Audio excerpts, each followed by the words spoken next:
찬송가 532장 주께로 한 걸음씩 주께 영광 돌립니다.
사도신경으로 신앙 고백합니다. 전능하사 천지를 만드신 하나님 아버지를 감사하며 그 위아들 우리 주 예수 그리스도를 믿사오니 이는 성령으로 잉태하사 풍종녀 마리아에게 나시고 본디오 빌라도에게 고난을 받으사 십자가에 못 박혀 죽으시고 장사한 지 사흘 만에 죽은 자 가운데서 다시 살아나시며 하늘에 오르사 전능하신 하나님 우편에 앉아 계시다가 저리로서 산자와 죽은 자를 심판하러 오시리라. 성령을 믿사오며 거룩한 공예와 신도가 교통하는 것과 죄를 사하여 주시는 것과 몸이 다시 사는 것과 영원히 사는 것을 믿사옵나이다. 아멘. 지혜로운 아들은 아비를 기쁘게 하거니와 미련한 아들은 어미의 근심이니라. 그렇습니다. 오늘도 저희들 지혜로운 아들이요 아비를 기쁘게 하는 자 되기를 원하고 미련한 아들이요 어미의 근심덩어리가 되지 않도록 성령님 오늘도 저희들에게 지혜를 가르쳐 주옵소서. 그리하여 하나님 아버지 앞에 참으로 지혜로운 아들, 그래서 우리 주님을 기쁘게 하는 자녀, 하나님의 축복의 자녀 되게 하시고 참으로 어리석고 미련하여서 어미의 근심되지 아니하도록 우리 하나님께서 오늘도 저희들을 지혜의 영으로 풍성하게 기름 부으소서. 지혜자 되게 하시고 사람을 만날 때나 하나님 아버지의 물질을 사용할 때나 또한 하나님 아버지 앞에 예배할 때에도 어리석은 자로 드러나지 않게 하시고 지혜자의 모습으로 주님 앞에 설 수 있도록 오늘 하루의 모든 일정 되어지는 모든 일들을 주님께서 섭리하여 주옵소서. 예수 그리스도의 이름으로 축복하며 기도하옵나이다. 아멘. 하나님의 말씀 묵독하겠습니다. 이사야 46장 1절 말씀부터 7절까지 우리 다 함께 한 목소리로 합독하도록 하겠습니다. 시작. 벨은 엎드러졌고 너부는 구부러졌도다. 그들의 우상들은 짐승과 가축에게 실렸으니 너희가 또 메고 다니던 그것들이 피곤한 짐승의 무거운 짐이 되었도다. 그들은 구부러졌고 그들은 일제히 엎드러졌으므로 그 짐을 구하여 내지 못하고 자기들도 취합혀 갔느니라. 야곱의 집이여 이스라엘 집에 남은 모든 자여 내게 들을지어다. 배에서 태어남으로부터 내게 안겼고 태에서 남으로부터 내게 업힌 너희여 너희가 노년에 이르기까지 내가 그리하겠고 백발이 되기까지 내가 너희를 품을 것이라. 내가 지었은즉 내가 업을 것이요 내가 품고 구하여 내리라. 너희가 나를 누구에게 비기며 누구와 짝하며 누구와 비교하여 서로 같다 하였느냐. 사람들이 주머니에서 금을 쏟아내며 은을 저울에 달아 도금장에게 주고 그것으로 신을 만들게 하고 그것에게 엎드려 경배하며 그것을 들어 어깨에 메어다가 그의 처소에 두면 그것이 서 있고 거기에서 능히 움직이지 못하며 그에게 부르짖어도 능히 응답하지 못하며 고난에서 구하여 내지도 못하느니라. 아멘. 오늘 이사야 46장 1절에서부터 7절 말씀 1절에 보면 벨은 엎드러졌고 너부는 구부러졌도다 라고 하는 말씀 중심으로 해서 벨과 느부의 멸망이라고 하는 말씀으로 은혜를 받습니다. 벨과 느부의 멸망. 여러분 이 벨, 느보에 대해 설명을 좀 해보도록 하겠습니다. 그 전에 우리 성경책 줄긋기 합니다. 1절 벨 엎드러졌고 누구는 구부러졌도다. 또 하나 피곤한 짐승의 무거운 짐이 되었다라고 하는 말씀이 있고요. 또 하나 2절 보면 그 짐을 구하여 내지 못하고 2절에 보면 그 짐을 구하여 내지 못하고 또한 3절에 보면 야곱의 집이요 이스라엘 집에 남은 모든 자여 라고 하는 말씀이 있고요. 4절에 보면 너희가 노년에 이르기까지 내가 그리하겠고 내가 지었은즉 내가 얻을 것이요 라는 말씀. 5절에 보면 너희가 나를 누구에게 비기며 그 다음에 비김 그 다음에 짝 그 다음에 비교 이렇게 나오죠. 비기며 짝 그 다음에 비교하여 이렇게 나오죠. 그 다음에 6절 말씀에 보면 주머니에서 금을 쏟아내며 그 다음에 그 다음에 도금장 그 다음에 7절 말씀에 보면 그것을 들어 어깨에 메어다가 라고 하는 말씀이 있는데 이 말씀을 중심해서 은혜 받는 시간 되시기를 주님으로 축원합니다. 46장에서는 이 바벨론의 멸망에 대해서 설명하고 있습니다. 바벨론 멸망. 근데 왜 멸망하냐? 이유가 있어요. 우상 숭배 때문에 멸망해요. 여러분 소돔과 고모라가 왜 멸망받는지 알아요? 소돔과 고모라에는 동성연애 때문에 멸망을 받아요. 여러분 성경에 보면 그 나라마다 멸망의 이유가 있어요. 그래서 한 세대가 오고 한 세대는 가고, 그러니까 가고 오는 세대의 모습을 보면 오늘도 우리 세대가 가죠. 오늘도 지한날 한 세대가 가요. 그 정부가 또 가고 또 새 정부가 오는 날이거든요. 그와 같이 역사 속에서 한 세대가 지나가면 아수르가 지나가면 바벨론 시대가 도래하고 바벨론 시대가 지나가면 바사 시대가, 페르시아 시대가 도래하고, 또 이 메데파사가 지나가면 어떤 시대가 도래하면 헬라라고 하는 시대가 도래해요. 그러니까 다니엘이가 머릿속부터 금의 모습과 또한 은의 모습과 동의 모습과 철의 모습, 그리고 철에서 반 가락 가운데 반은 흙이고 반은 철이고, 이 시대적인 예언을 받은 것처럼 한 세대는 지나가요. 왜 지나가냐? 멸망받기 때문입니다.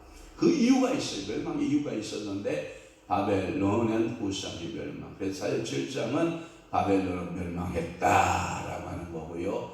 이 바벨론의 멸망은 바벨론의 수호신인 그 우상의 멸망으로 보는 거예요. 그러니까 하나의 군주가 태어나면 우리나라도 그런 역사를 볼 수 있죠. 삼국의 시대가 열리죠. 삼국의 시대에 자 위에는 고구려, 그 다음에 호남 지역을 중심으로 해서 백제, 영동 지역을 중심으로 해서 신라, 그리고 김해 조그만 그쪽을 중심으로 해서 가야 뭐 이렇게 되는데, 이 가야가 신라의 부속이 되면서 이제 신라가 좀 거대한 나라가 좀 성장을 하게 되고, 그리고 당나라의 힘을 업어서 백제를 불렀고, 그리고 고구려의 영토를 많이 북쪽으로 밀어내고 통일 신라를 이룬단 말이에요. 통일 신라의 나라는 결국 1000년이거든요. 1000년 동안 그들이 숭상했던 우상은 뭐냐? 불교였거든요. 그러니까 이 불교를 숭상하게 되는 거거든요. 그리고 1000년이 지나자 결국은 또다시 나라가 갈라져서 싸우게 되죠. 그래서 견훤과 그 다음에 궁예와 그 다음에 신라, 이러한 나라들이 막쪽에서 또 싸우다가 왕건이가 고려라고 하는, 원래 이 왕건은 누구의 그 신하였냐면 궁예 알아요? 궁예?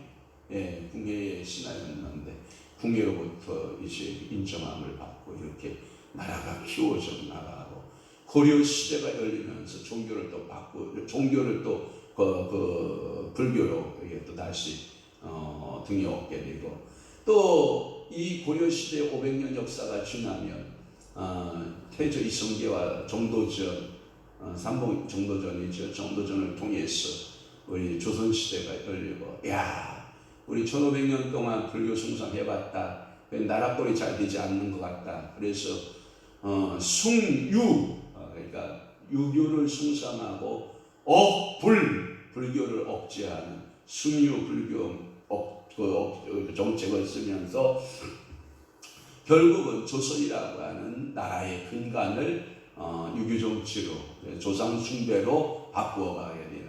그래서 우리나라에는 두 문화가 뿌리 깊게 박혀 있는 게 뭐냐? 불교 문화권과 또 하나는 뭐예요? 유교 문화권. 그래서 이시조선 500년 사이에 보면 전부 다 조상 숭배하는 그런 일의 이야기만 가득하고, 그러한 곳에 전혀 소망이 없는 우리 민족에게 우리 하나님께서는 선교사를 통해서 예수 복음 전하게 하고, 양반과 쌍놈의 깊은 골이 있었는데 그것을 타파하기 위해서 일제라고 하는, 일제 36년 이 일제라고 하는 시대 속에 창식의 명하고 양반 계급 다 타파하고 모든 것 다 타파하고 근대화의 그 기초를 놓는 작업들을, 일본에 잠시 우리 민족을 팔아서 36년 동안 그 작업들을 다 끝내놓고, 그러고 우리에게 다시 해방을 주신 하나님의 역사를 보면 참 대단하죠. 그래서 우리나라의 역사 가운데 이 일본이 와서 우리나라를 강점한 그 강점기 시대에 사라진 것이 얼마나 많은지 몰라요. 성도 사라졌지만 집안에 그 독특한 유교의식에 양반의식이 다 사라지게 되고, 그리고 자유민주국가가 세워지기 시작을 하니까 우리나라가 이렇게 세계에서 잘 사는 나라로 부강하게 된 것은 우리의 힘으로 된 것이 아니라 그저 하나님의 은혜였다라고 하는 것밖에 우리는 고백할 수 없는 것을 알게 되는 거죠.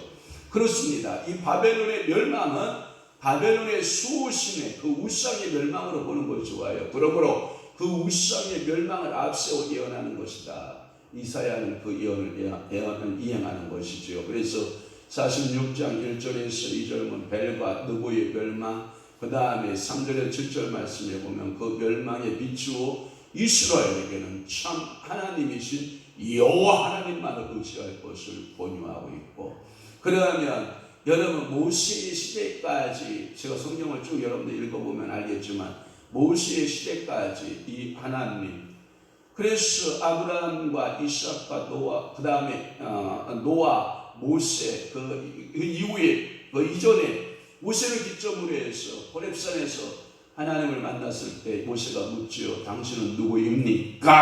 라고 말할 때 나는 스스로 있는 자다. 그래서 여호와라고 하는 이름을 여호와라는 이름을 그때 자기 계시를 해주거든요. 그 전까지는 아브라함은 여호와를 몰랐어요. 단지 그냥 하나님께서 준비하신다라고 하니까 여호와 이레, 여호와께 승리 주신다 하니까 여호와 니시 이렇게 말했지. 그 신에 대해서 명확한 명제 여호와라고 하는 그 하나님을 모르고 그들은 그 하나님의 음성을 따라서 순종하고 말씀에 따라서 순종하여 가고, 모세의 시대에 드디어 모세에게 여호와라고 하는 계시적 사건을 통해서 그 여호와 하나님을 보여주는 거라거든요.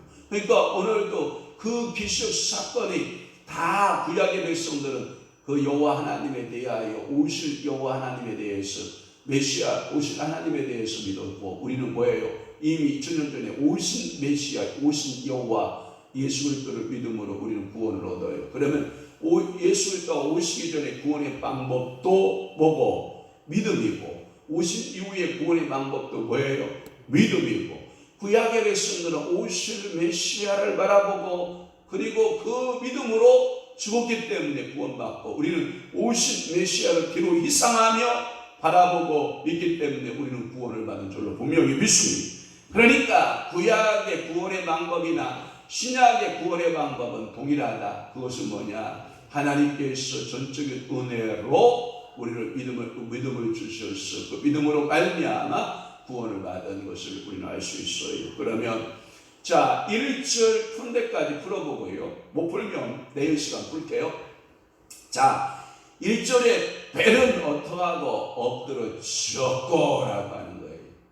여러분 바벨론의 이름 벨, 벨할 때 벨 또는 베루라고 하는 말이 있어요. 그 벨하고 이 베루라고 하는 말이 합성어인데, 이것이 뭐냐면 이 벨 또는 베루라는 뜻의 주라고 하는 의미가 있습니다. 여러분 여호와 하나님도 주신이잖아요. 누구의? 아브라함의 주신이 되는 거죠. 누구의? 노아의 주의 신이 되는 거죠. 그러니까 바벨론 시의 수호신인 그 무르닥이라고 하는 그 메루닥이라고 번역을 했습니다만, 무르닥 메루닥의 별명으로 그 무르닥 발라단이라고 하는, 그래서 BC 721년 710년에 무르닥 발라단처럼 바벨론 왕들 중에 신의 이름을 가진 자들이 있거든요. 그것은 뭐냐면 짐은 곧 인간이 아니라 짐은 곧 신이다 이 뜻이에요. 그러니까 그 신의 모습이 여러분들 그 우상 사상에서도 사람의 모습으로 현안하여 나타난다라는 의미가 있어요. 한 예를 들어서 여러분 로마 황제 카이사 알아요? 카이사? 로마의 황제 카이사라고 하는 의미도 짐은 인간이 아니라 짐은 곧 신이다라는 의미를 가지고 있거든요. 그러니까 이 사상을 보면 인간이 신사상으로 자기를 어떻게까지 신격화하고 있는 거예요.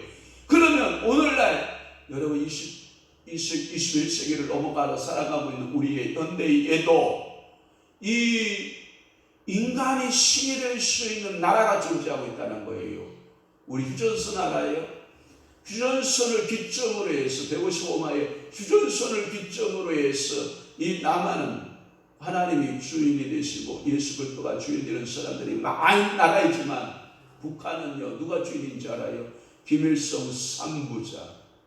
그래서 이 김일성이 3부자가 성부 성자 성령 삼위일체로 지금도 존재하고 있는 그러한 하나님이에요. 그들에게 주신이죠. 주신들. 그러니까 우리나라는 곳곳마다 여러분 종교성에 따라서 교회가 세워지고, 또 하나 종교성에 따라서 사찰이 세워지고 암자가 세워지고, 수많은 그 종교의 성향에 따라서 그들의 신전이 세워지고 있는 모습을 보거든요.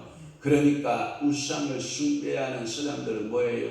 박대선의 이름을 따라서 전도관이라 그러고, 안시상을 따르는 사람들은 그들의 이름을 따라서 하나님의 교회라고 말하고, 여러분 여호와 증인들 나름대로, 또 하나 여러분 안식교도들은 안식교회를 세워나가고 그 신들을 하나님으로 믿지 아니하고, 전부 다 예수 그리스도를 구주로 믿지 아니하고 자기 교주를 신봉하고 통일교는 문순명을 신봉하고, 그러면서 그렇게 새로운 그 자기 자신들의 왕궁을 세워가는 모습을 우리는 알 수가 있어요. 그때에 이 발라단의 아들 바벨론 왕 무르각 발라단이 히스기야가 병들었다가 나았다 함을 듣고 히스기야에게 글과 예물을 보냈다라고 하는 그러한 말씀을 우리는 볼 수가 있거든요. 자, 그러면 1절에 이 벨은 엎드려 주었고 라고 하는 말씀은 설명이 됐고, 또 하나 이 느보는 구부러졌도다 라고 하는 말씀을 하고 있는데, 이 느보는 그럼 어디냐라고 하는 거예요. 벨의 아들, 또는 여러분들이 학문의 신이 존재하고 있었던 것, 특히 보르시파의 성읍의 신으로, 보르시파를 그 성읍의 신으로 숭배했던 그러한 곳을 이야기하는데, 어제 저 사모가 막 열심히 공부를 하고 잠도 안 자고 저를 불러내요. 저녁도 안 주고, 물론 저녁 안 먹는다고 했겠지만 빵 몇 점 먹고 했는데, 그래도 여보 밥 한 술 먹어볼래요? 소리를 안 하고 그래서 저는 늦게까지 앉아있다가 저를 부르기에 갔더니, 여보 누구가 어딘지 알아요? 어딘데? 갈대 우르 근방에 있는데 그곳이 동방박사의 고향이라고. 그러니까 동방박사들이 누구 땅에서 열심히 학문을 연구한 거지요. 그러니까 이 벨의 아들 학문의 신, 그러니까 저기 나오네요. 사진도 나오네요. 저런 전성가들의 천문학을 연구하는, 얼마나 그 학문에서 탁월한 그러한 모습을 보이는지 모르죠. 그러니까 그들에게 별을 보고, 이야 인류의 구주가 새로운 왕이 태어났음을 알고, 그들은 황금과 유황과 모략을 가지고 동방에서부터 별을 따라 이렇게 오는 그러한 것을 우리는 볼 수가 있거든요. 그러니까 이 벨의 아들 학문의 신은 특히 이 보르시파의 성읍의 신으로 숭배되고, 그는 벨에 종속하는 신으로, 그 관계는 노마의 뭐하고 비슷하냐면, 여러분 주피터 알아요? 주피터에 대한 그 머큐리라고 하는 그 사자신, 또는 여러분들이 로마의 시대에 가장 탁월한 학문이 뭐냐면 웅변술이거든요. 웅변의 신, 말 잘하는 신. 그래서 사도 바울이 그 보르네오 섬입니까? 그 섬에 가서 보블리오의 그 열병을 고쳐주게 되고, 거기서 추우니까 어떻게 해요? 모닥불을 피워놓고 거기서 나무를 집어넣으려고 하니까 그 나무 속에 불의 뜨거움 때문에 그 독사가 나와서 뭐예요? 그를 물어버리는 거거든요. 그러니까 이런 저주를 받은 자가. 그렇지만 이가 죽어요 안 죽어요? 바울이 안 죽거든요. 그러니까 하나님의 신이 이 사람의 모습으로 왔다. 이게 그때 당시의 사람들의 사고예요. 사고 체제. 그러니까 예수 그리스도가 하나님이 이 땅에 사람의 모습으로 오는 것은요, 여러분 이게요, 이방인 사상 가운데 있는 거예요. 신학적으로 잘못 정립되기 때문에 문제가 되고 있습니다만, 그러나 예수 그리스도는 하나님의 아들로서 이 땅에 내려오셨다. 이게 우리의 신앙의 주예요. 그러나 로마의 신은 머큐리의 신, 사자의 신, 웅변의 신과 같고, 보다도 정확한 것은 이 내부, 저는 느보를 내부로 유명한 느부갓네살, 여러분 알아요?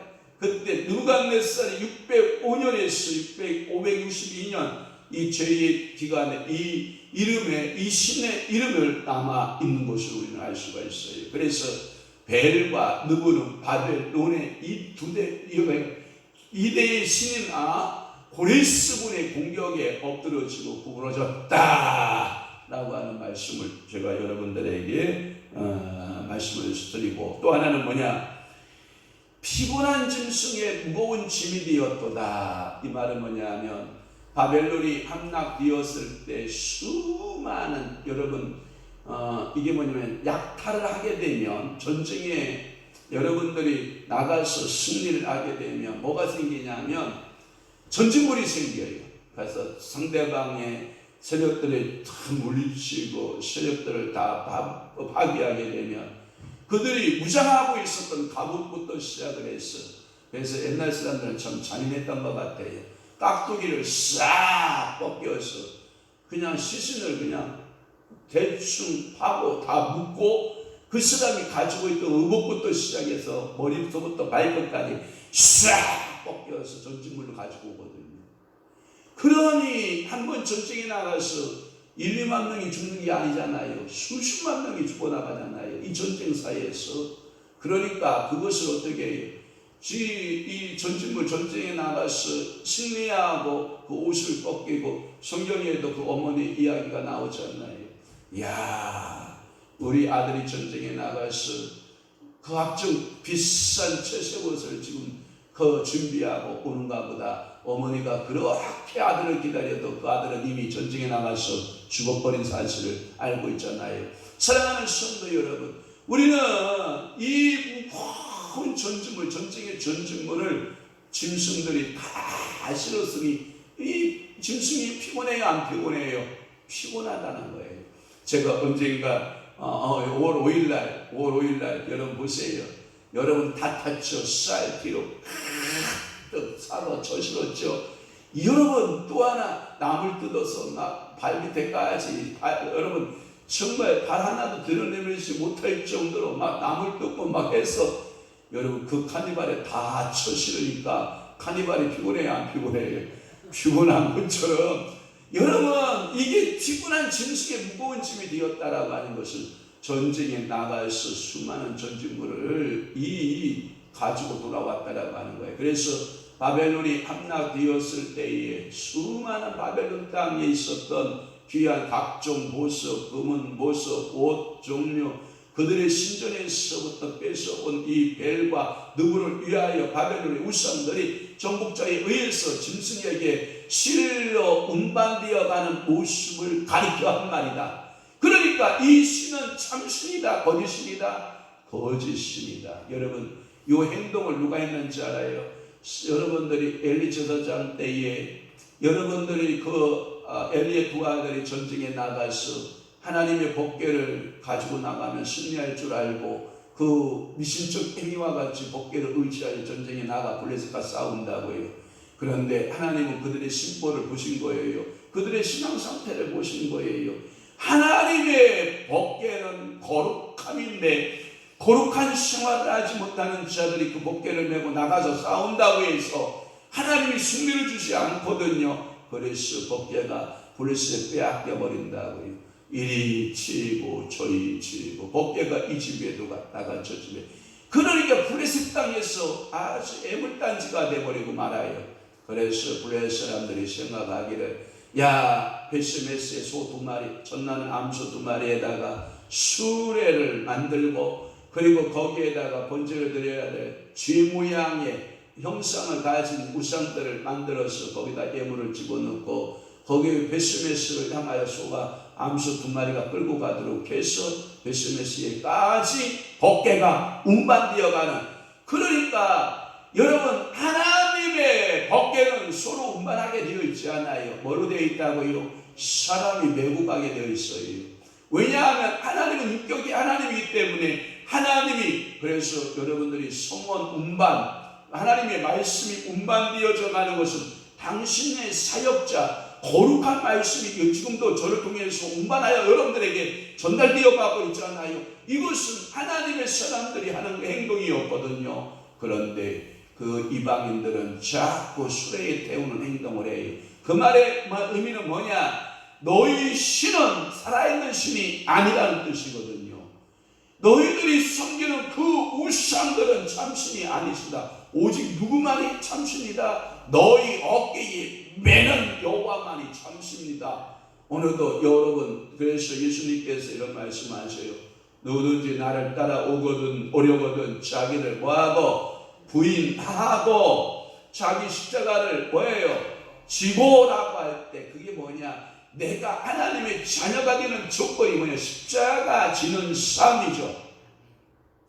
그래서 오병이어교회의 권영두 목사님은 그런 삶을 성화되어져가는 성도의 성숙한 삶을 가리켜서 뭐라고 얘기인지 알아요? 십자가의 길 이렇게 말한 거 아니에요. 성도들의 삶을 살아가는 십자가의 길을 보는 거죠. 오늘도 여러분들에게 내 못에 태인 십자가, 여러분 그러니까 그 십자가를 지고 오늘도 주님을 따라가는 영적인 그리스도인 되기를 축원합니다. 바벨론의 신으로 떠밀고 다녔던 우상들이 이제는 뭐예요? 인격적으로 그 나라가 세워질 때에는 사람들에 의해서 요렇게 존경을 받고 사랑을 받았던 그 우상들이 이제는 여러분 이 바사 제국에 의해서 이 고레스에 의해서 멸망을 받으니까 뭐예요? 짐승들에게 무거운 짐이 되고 말았던 거예요. 그래서 이 바벨론의 이 신들이 아주 처량한 신사가 되었다라고 하는 것을 말씀하고 있어요. 그래서 예레미야 48장 7절 말씀에 보면 다 함께 봐요. 네가 네 업적과 보물을 의뢰함으로 너도 정복을 당할 것이요 그 모습은 그의 제사장들과 고관들과 함께 포로 되어갈 것이라. 그러면 오늘도 여러분 한 가지 여기서 중요한 사실을 알아야 돼요. 우상 숭배는 나의 인생을 윤택하게 한다. 내 인생에 무거운 짐이 된다. 여러분 지금 잘 정리하셔야 돼요. 우상 숭배는 내 인생을 윤택하게 한다. 내 인생을 무겁게 한다. 내 인생을 무겁게 한다. 그래서 우리 주님께서 말씀하시요 수고하고 무거운 짐진 자들아 다 내게로 오라. 내가 너희를 쉬게 하리라. 이 말은 뭐냐면 너희들이 우상 숭배함으로 이 세상에서 수많은 것, 사랑하는 성도 여러분, 강수연 씨가 그 어린 나이에 갈 줄 누가 알았겠어요? 그가 재산을 몇백억의 빌딩을 가지고 있다고 한들 그가 무슨 소용이 있겠어요? 얼마나 무거운 짐을 졌을까요? 그 무거운 짐을 지고, 그래서 여러분들 무거운 짐을 나 홀로 지고 견디다 못해 쓰러질 때, 그래 여러분들 그 우상 숭배의 무거운 여러분들이 지고 있었던 모든 어깨에서 여러분들이 전례욕장에서 크리스찬이가 예수 그리스도의 십자가를 바라보는 순간 그 무거운 짐이 흘러져 내려갔던 것처럼 오늘도 영적으로 여러분들의 무거운 짐들이 예수 이름으로 떠날지어다, 부러질지어다. 여러분들 이 우상 숭배가 우리 인생의 행복이 되지 않는다는 거예요.